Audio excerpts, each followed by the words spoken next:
One of the best things with Italy is the well-preserved churches.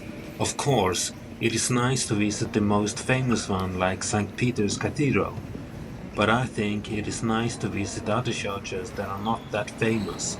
For example, this is the San Lorenzo Cathedral in Genoa.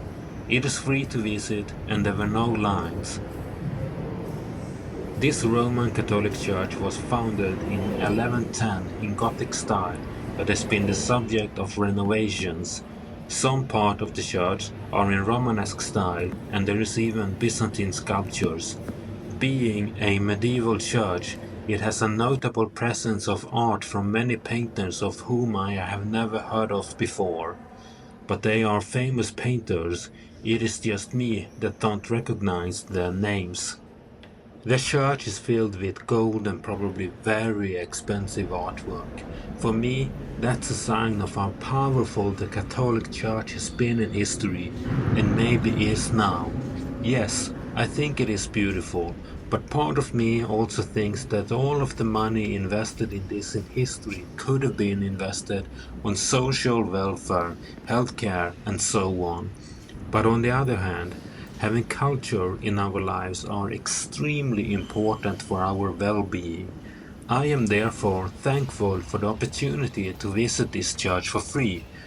You can donate a couple of euros for the preservation of the church, which I did. Cardinal Lorenzo Maria Fieschi is buried here. He was also a diplomat serving as governor of 5 regions in his life. On top of that, he was also Archbishop of Avignon and Genoa. He died in Genoa in 1726. Over a span of many hundred years, the Fieschi family produced 7 cardinals and the popes Innocent IV and Adrian V.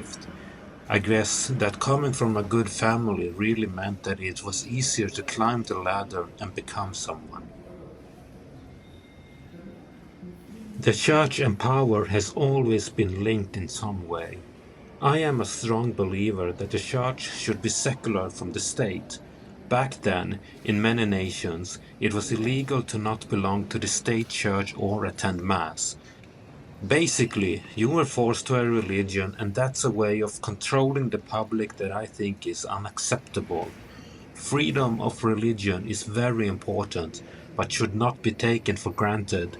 But the church has also done a lot of good things in history that has touched a lot of people, like helping the poor or contributed to science, even though they thought the earth was flat. And we all know the earth is not flat.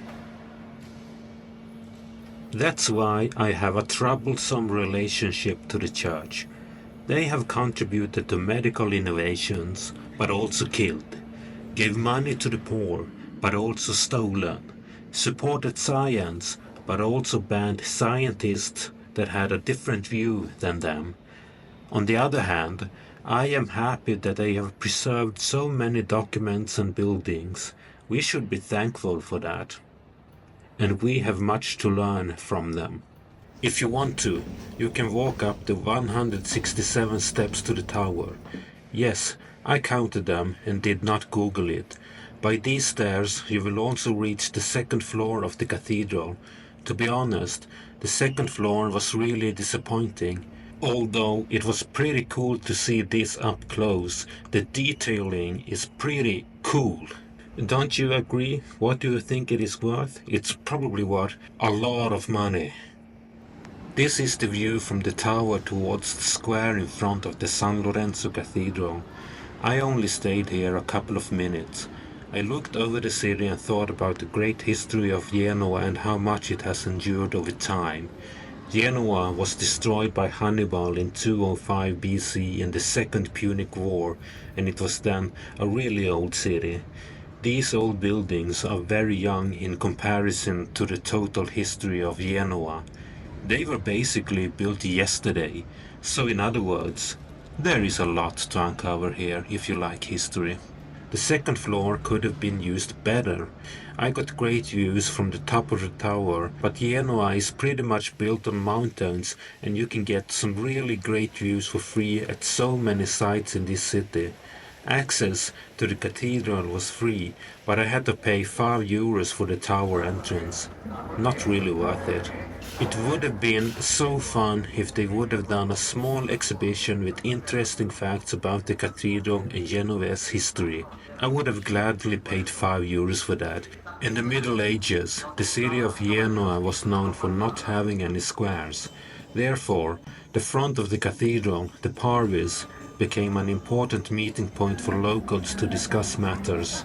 So indirectly, the cathedral and the surrounding area has played a great role in the political scene of Genoa. In my mind, I am transferring myself back in time. What would I have discussed here with the locals? What did they discuss?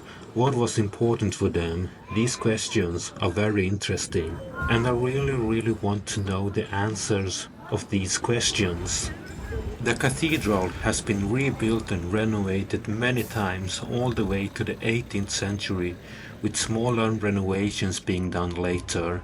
That has, of course, cost the city and the diocese a lot of money. Actually, the Crusades founded church renovations in 1118, so the renovations was possible due to stolen money from the Crusader Wars.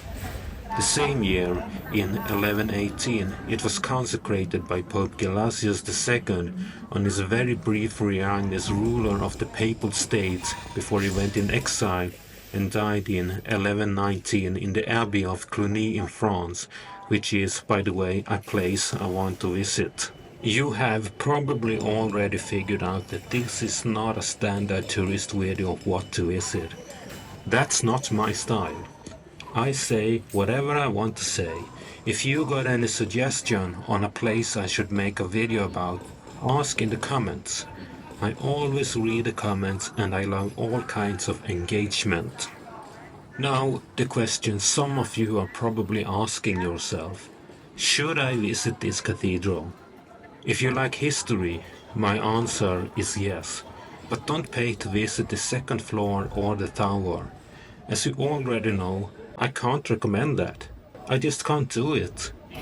The cathedral is so close to the other sightseeings and museums in central Genoa, so it is worth a visit, even for a short visit. Genoa in general is very well worth a visit. In fact, I rank it at the same level as Rome and above Milano, which is just a city to avoid if you ask me.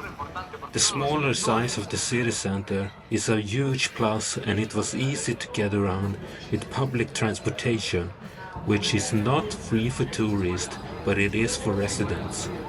One thing is for sure, I will be back someday.